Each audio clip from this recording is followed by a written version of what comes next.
Well, it is hard to believe, but we're at our last Sunday in July already. And we are wrapping up our series about the creative process as demonstrated in the ancient text of Genesis in the Bible, the 7 days of creation. My talk today, as I said earlier, is called One Heart. So lots of hearts and love and all that stuff we've been bringing into the service already this morning. So we're going to start today with day 6. And it was a really busy day. A really busy day in creation. God said, "Let the earth bring forth living creatures." All the animals that walk on the earth, basically. They named the cattle and several different items, but basically all the animals that walked on the earth. Then God said, "Let us make man in our image, after our likeness, male and female, and let them have dominion over everything." That's a lot to say in a few words, isn't it? Yeah. But if you read ahead into Genesis chapter 2, this is all quite confusing because it tells us that the trees weren't yet in the ground. The herbs had not sprouted. There was no rain and no man to till the land. Huh? Didn't we just hear about that in the past 6 days? That all of this had been created already? And here it's telling us that it's not there yet. It's not there yet. Right. Chapter 1, if you remember, is about involution. Remember we talked about involution and evolution. And chapter 1 is all about involution. It's about the planting of the creative ideas, the planting of the seeds, if you will, of creation. The idea of let there be. Let there be, the planting. Let us make man in our image is the idea or ideation of humankind. And by creating male and female at the same time, it demonstrates the oneness and the wholeness that the universe is. The idea of thought and feeling being the requirement for manifestation, for the creative process. Chapter 1, the human is the spiritual beingness. And that is the part of us that's never been harmed. It's never been hurt. It's whole, perfect, and complete. That's the part of us that we talk about so much in the science of mind, is the spiritual being of who we are, the perfection of who we are. This life of spirit that we live as spirit expressing as us. Yeah, we've got this physical earth suit that we wear, that's our physical humanness, and we interpret life through our physical surroundings, but yet we are spiritual beings at our core. If you've ever had the experience of watching yourself do something, we sometimes call that the observer effect. And it's like, who's observing? It's my higher self, my higher wisdom, my higher essence. So this human beingness, the spiritual beingness that we are talking about in chapter 1 is perfect and complete, irrespective of the surface self, whether it is ill or lonely or confused. That spiritual self is still perfect and complete.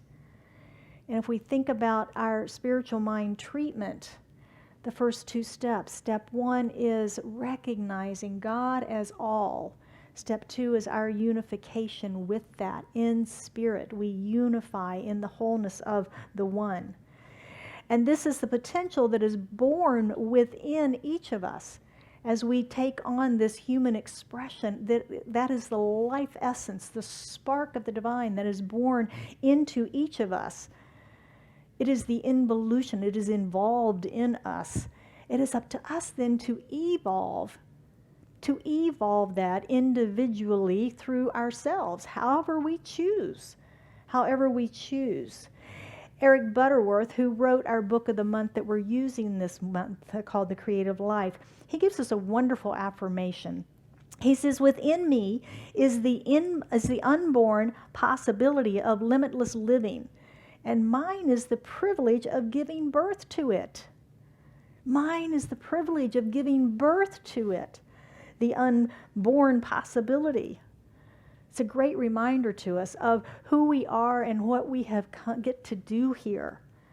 We get to live this life through us as we choose. So being created in the likeness and image of the divine means that we possess the creative power. If you remember the words of Jesus, this and more you shall do also. Powerful words that relate back to the creative process. This and more you shall do also. The way that we use this creative process is through our own self-knowingness, applied through thought and feeling. We talk about that. Ernest Holmes calls it the juice or the belief back of the thought. We can have thoughts all day long about what we want to create and experience in our life, but if we don't really believe it's possible, if we don't really have the emotion back of it in our belief, it's never going to get aligned for us. We have to have both the thought and the feeling combined energetically in order to be a match, an aligned match in vibration with the energy of the universe to bring that to us. And that's what we're talking about with in the likeness and image of the divine, male and female alike, thought and feeling. Butterworth tells us that you are endowed with the full power and reality of spirit right now. Not a little bit of it, not some of it, not some of the time, all of it right now. Full power, full power. Spirit is the source of our potential. Spirit is the source of our potential that we are born with, that involved involution process within us. And if you think about the potential, that's our ability to grow, to expand in our consciousness. And if you think about your life from maybe what you believed as a child to what you're believing now, how your conscious awareness has expanded. Maybe since you've gotten in this teaching, your consciousness has expanded over where it was before. Our intelligence, we learn and we grow. Our wisdom, through experience sometimes, right? We grow wiser. And even our abilities. Our muscles get stronger. Our abilities through using our intelligence get bigger and deeper. So this potential within us is God-sourced, and it's our ability to do all of those things in the expansion of life. How we evolve our spiritual involution is up to us, isn't it? How we do it is up to us. It's like we've all been given our little dose of potentiality. How are you going to express it? What is it going to be in your life? What will you choose? And this is why we say we are individualized expressions of this, is because we all have it, but then we get to choose individually how we want to experience it and express it. There's a story in our book about a young boy who's watering the lawn, much like this little boy is watering these plants. And all of a sudden the water goes off. It's not flowing anymore. And he hollers at his dad and he goes, "Hey, Dad, the hose is broken. Water's not coming out." The dad looks over and he sees what the trouble is. And he says, "No, son, the hose is okay, but you have to take your foot off of it. You're blocking the flow. You're blocking the flow." And that can be true of us in our life with the flow of the creative expression of spirit through us. We can stand on the hose. We can block that flow sometimes. And things that block the flow might be fear, right? Ooh, can't let that, I couldn't possibly do that. Usually it's going to be fear. Maybe it's unworthiness. I couldn't possibly, I can't have that. Maybe it's something else that we believe is limitation in our life.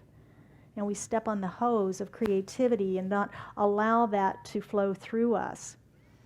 And what we're forgetting in that process is the fact that this creative process is an integrative process. Integrative meaning that we're bringing, unifying separate things. We've got a thought, but the feeling's not there. Or maybe we've got a feeling, but we don't know what to do with it. You know, I can think all day long that I want more abundance and I want more love and I want more joy or peace or a new house or new car or whatever it is. But if I don't have the belief, the feeling back of that, it's just going to be a nice thought. It's going to be, as Ernest, and I love his words, wistful wishing. It's wistful wishing as opposed to true treatment like Daniel was talking about, and affirming our good coming to us and accepting it. And we must take time then to remember our oneness so that we can get into this flow. Because if we feel separate, remember our reading this morning talked about the only problem we have is a problem of separation. If we are feeling separate, we are not in the oneness, we are not in the wholeness, and we're not feeling like we are in those things. We can never, of course, be separate, but we feel like we are. So we cut ourselves off. We cut ourselves off. So taking time to remember our oneness and get into the flow allows us to have our hands, hearts be in the flow and allow that spirit to work through us, through our hands, through our hearts. Have you heard the St. Augustine quote, "The nature of God is a circle whose center is everywhere and whose circumference is nowhere." Ernest quotes that in The Science of Mind.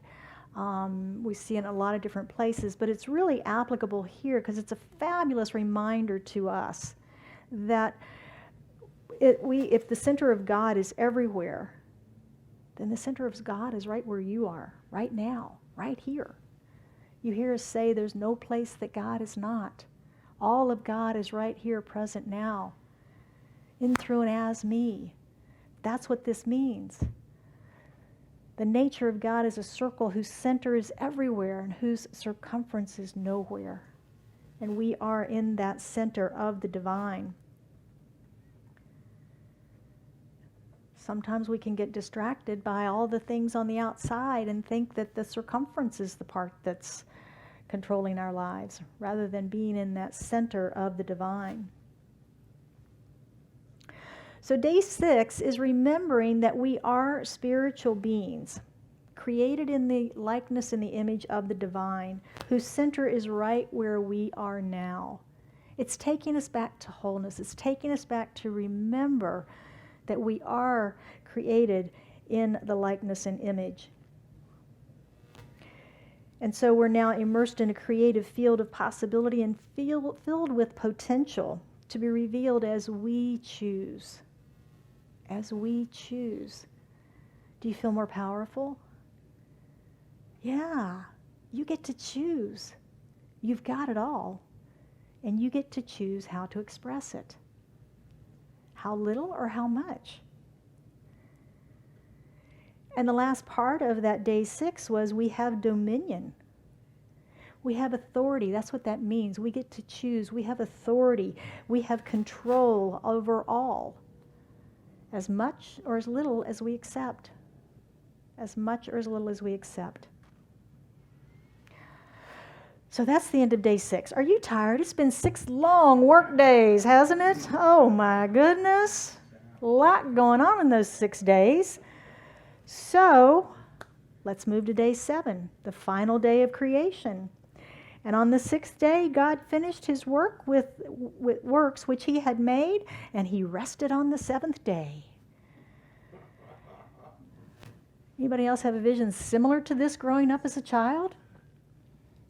Yeah, God snoozing on the throne up in heaven. Oh my gosh, I'm tired. This perpetuates the story of the guy in the sky, doesn't it? It perpetuates that story. Intriguing as it is, let's move in and take a little metaphysical look at day 7 and see what that might be about. God's resting is a reminder to us about creative intermission. Creative intermission. That's Eric Butterworth's words. And it's the space that we need between planting and harvesting. Between planting and harvesting. There is magic that happens in the soil. There is a process of creation that occurs that we don't always know exactly how it happens. If you've ever planted seeds, you know that you plant the seed and then you wait and wait and wait to see when those little sprouts come up. That seed has to germinate and burst forth on the seed cap and then begin to crawl its way out and up to the sunlight till we see those green shoots. And that doesn't usually happen instantaneously. I believe in instantaneous manifestation, but I also believe that there is an evolutionary process of creation, which is what we're referring to here. The rest is the time for the evolutionary process to occur in creation. Take the creative intermission. Butterworth calls it the letting and resting. The letting and resting. Let there be, and then the resting phase. Now, some of us think it's not that simple, that I speak my word and then I just wait and allow it to manifest. But that really is the process. That really is the process. We like to work in the middle. We like to do our affirmations and say our prayers and all of those things, which I wholly support. I completely support doing those things. But it really can be as simple as speaking our word, knowing that it is manifesting, and then setting back and resting and allow it to come forth in form. It's just that most of us don't have our consciousness there yet, that we can be at peace and trust and know that our word is that powerful. As Butterworth said, that all you are endowed with the full power and reality of spirit now. We can do it that way. We can do it that way.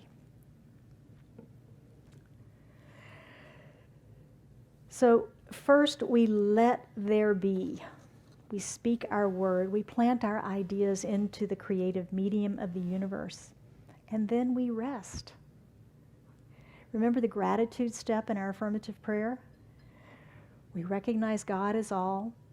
We unify with that and our oneness. We speak our word. What is it that we're calling forth into our life that is not currently here, that we would like it more of, or as Daniel said, less of in our life? What is it that we're calling forth? And then we let that go as we move into gratitude. We move into gratitude, and that's a space that feels like resting, doesn't it? Ah, I'm just so grateful because I know I can be at peace. I can relax. So gratitude can be related to this idea of rest. So the resting is allowing whatever time is necessary for the manifestation or our evolution of consciousness, right? It may be that we have the idea, but we're not quite evolved in our consciousness to be the receptor of that good. Because if we were, we would already have allowed it to be here, right? So something needs to change in us in order to make a space for this new to come to us or to leave. We need something to leave our lives. But we need to have our consciousness be expanded to receive that. Ernest Holmes, who I've been talking about a little bit this morning, is the founder of Centers for Spiritual Living. He's also the author of The Science of Mind that we teach from. And he tells us that the truth is instantaneous in its demonstration, taking only such time in its unfoldment as is inherent in the law of a logical and sequential evolution. And it was Einstein who said the only reason for time is so that everything doesn't happen at once.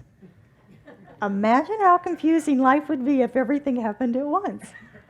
I mean, everything has gestation periods, right? I mean, a baby takes 9 months. Elephants take, I think, a little longer than that. But, you know, everything's got a gestation period in it. If it all happened at once, life would be confusing for us, wouldn't it? Life would be confusing. We live in a time-space reality. I don't know why. We do. It's fact. And we must allow for this logical and sequential evolution. Perhaps one or more people is not yet in alignment for what we are calling forth. Perhaps an event or a circumstance is not quite there yet. Have you ever had a manifestation occur and found out later the reason that it took a while was because this had to happen and it hadn't happened yet?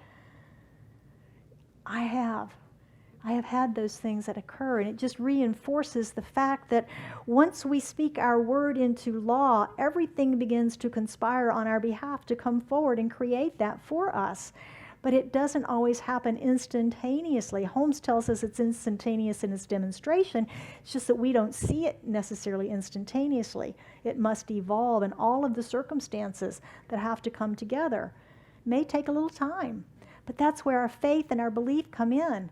And faith was what? Step number 2 in our creative process. That when we speak our word, to have the faith and knowingness that it is done. It is done.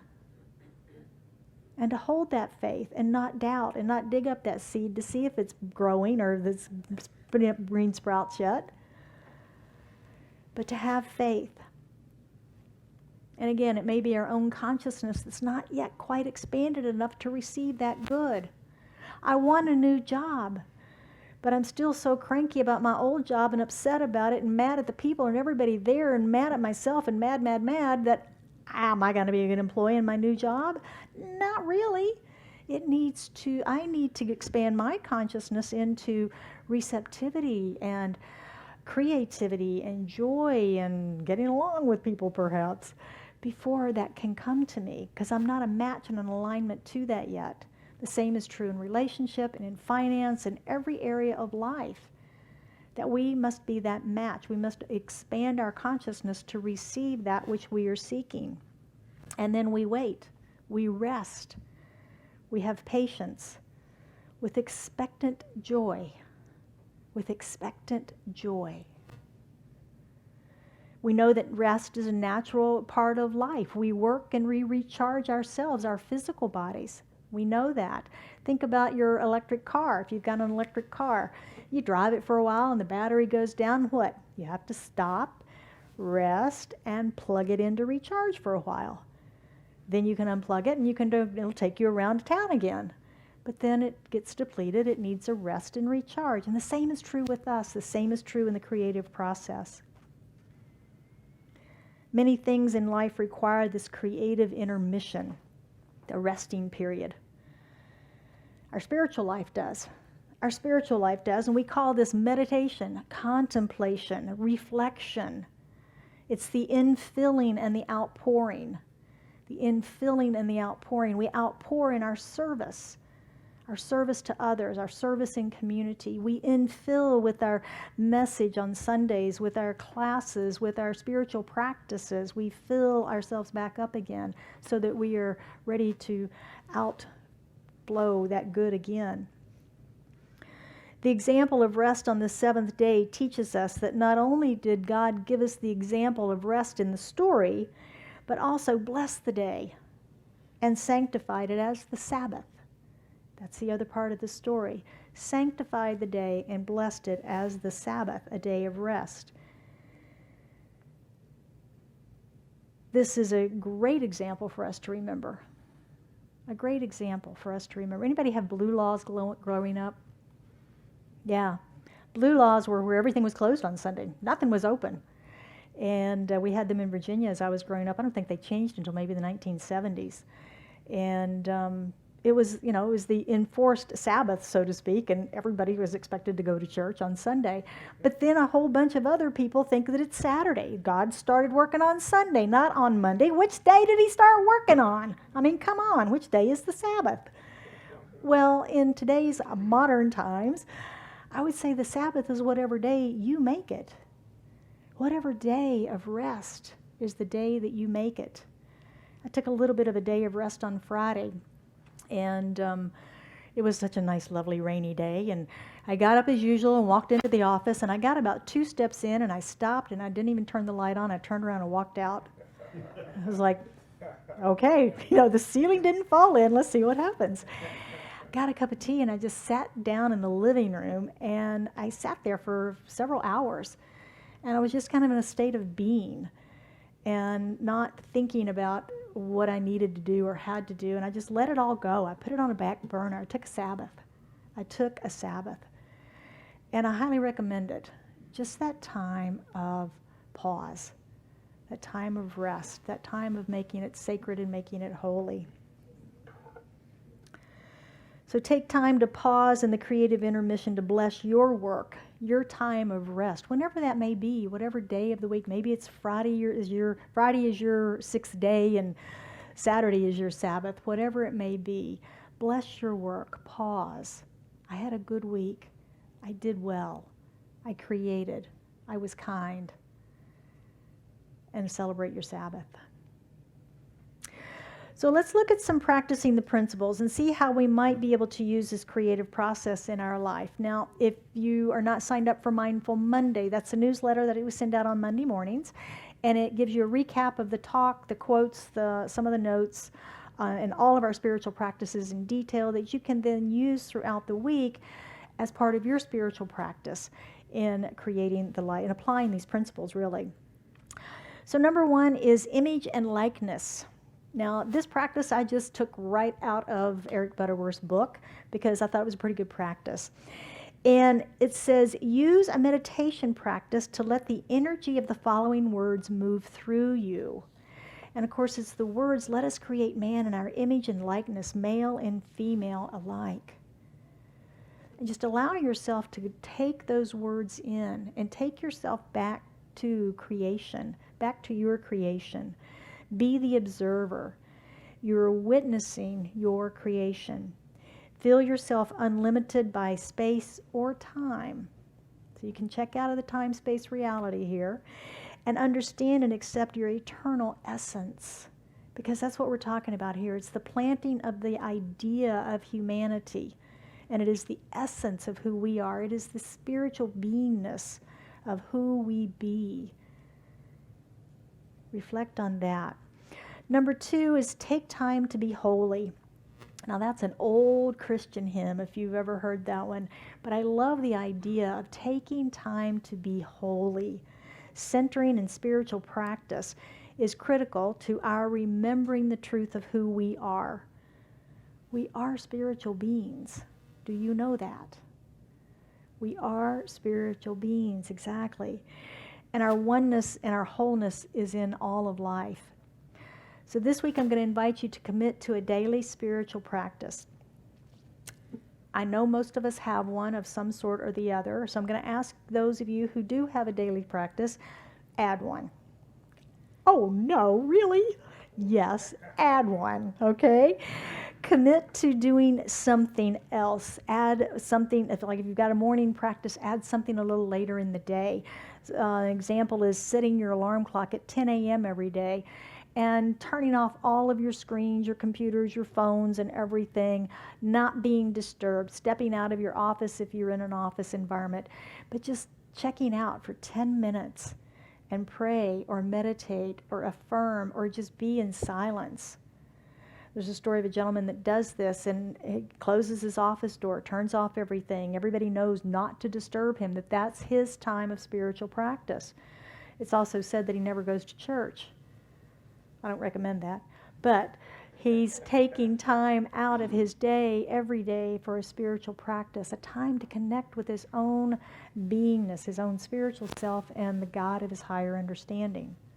So I invite you to do that this week. Pick a time that'll work for you and commit to practicing the presence and establish yourself in the awareness of your wholeness and the divine flow. Number 3, take a Sabbath. It's not only reserved for Saturday or Sunday, as I was saying. It can be any day of the week, any time of day of the week that you decide that you're going to pause and reflect if you're living, loving, and working in the flow of universal rhythm. That's a great idea, isn't it? Am I living, loving, and working in the flow of the universal rhythm? Am I flowing downstream with all of life? Or am I working really hard and paddling upstream and ain't life awful? Or am I in the flow? It's a wonderful time to pause on your Sabbath. It can be an hour or a day. It's not the amount of time as it is your commitment to taking the creative intermission, because that's what that's about. It's taking your creative intermission. Give things time to percolate on their own. And let your imagination from the creative step 3, remember day 3 was our imagination, let it go to work during the Sabbath time. I noticed that on Friday, that as I was quiet, my creativity started popping up and I started having ideas. So it's a wonderful time for Idea Factory. All right, as we wrap up, we have to do a quick summary of the 7 steps. So let's look. We've got light, let there be light, and that was, of course, our focus. Firmament, the sky above, that's our faith. Dry land was our imagination, seeing the form of what it is we're calling forth out of the nothingness that exists, the field of infinite possibilities. The two great lights, sun and moon, also our willingness and our understanding of the idea and our willingness to do what is necessary to create it. And then the waters swarm with life, and that is the murmuration we talked about with the birds last week, and the energy and synchronization of our thoughts in the creative field. And then today, of course, image and likeness. We are spiritual beings filled with potential to be revealed as we choose. And God rested. God rested. Take your creative intermission. So in closing out our series today, I went to the epilogue of the book where Butterworth reminds us of the 1950s British cosmologist, Mr. Fred Hoyle. Now, Fred Hoyle, if you didn't know, is the person who coined the phrase Big Bang, referring to the theory of the creation, which most of science has adopted today. Yes, the Big Bang. Butterworth asks, in the stream of creative imagination, could it be the dynamic energy of the universe chose to take form, the idea coming together in and with love resulted in the Big Bang, and creation started? So perhaps in answer to my question a few weeks ago of what banged was God saying, let there be light. Oh, wow. So it is. Would you join me for an affirmative prayer this morning? How good it is, how very, very good it is that we gather in community in celebration of this thing called life. And as we do so, we recognize that there is one life. There is God and nothing else. It is the allness of life. It is infinite love, unconditioned and unconditional. It is joy and peace, and it is absolute harmony of all things. It is balance, prosperity, creativity, creation, and all of that, and so much more, is right here present, in, through, and as me, as an individualized and unique expression of it. It is in, through, and as this room, and in, through, and as each one of us gathered here today, whether we're in person, online, or gathering later to listen to this. For we are one. We are connected in this infinite, holy wholeness of spirit, of source energy, of the universe, of the universal presence, whatever we may call it. We are connected in this one. We are unified in it, as it. And so knowing this, I speak my word for and about each of us, knowing that this creative process is alive and well in each of us in our lives today, and that while we look at an ancient story, we are able to bring it forward into the metaphysical aspects of it and the applicability of it to our lives, seeing how we can use and apply this in our life in each and every day to bring forth into our life a greater expression of that which we seek to experience, whether it is love or joy or peace or harmony or health or creativity, whatever it is. This is the process. The power of our word, spoken with belief, held in faith and knowing, receptivity and expectation, will manifest. And so this day, I know for anyone that has anything on their heart that they are seeking prayer around today, whether it is a prayer of celebration, whether it is a prayer of peace or a prayer of need, we lift that into this holy space, knowing that whatever needs to be revealed is revealed with clarity, with ease, with grace. That if there's healing required, it's revealed with power and ease. And if it is love or a creative expression, that all that is necessary is coming forward already into manifestation It is done in the mind of God, and we simply await its expression as it evolves, and all things necessary for its unfoldment evolve in this time-space reality. We joyfully and expectantly claim it to be true. And so it is with great gratitude and thanksgiving that I release this into the action of law, the activity of mind, knowing that this is already done. It is so in the mind of God. We release it, we let it be, and we affirm together. And so it is.